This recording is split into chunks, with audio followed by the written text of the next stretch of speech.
This is Mike Callahan, Dr. FileFinder, and welcome to your Butterscotch.com tutorial on how to find basic system information. You're calling tech support. The first thing they ask you is what version of Windows do you have? Then they ask you how much RAM do you have? How fast is your processor?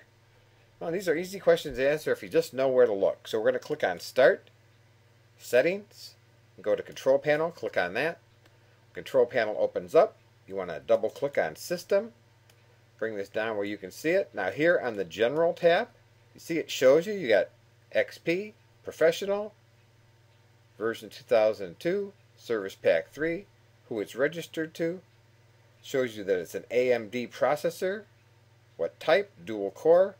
It's a 2.70 gigahertz processor, and it has 3.37 gigabytes of RAM. So here's where you can get that basic information that you need, and that's all there is to it.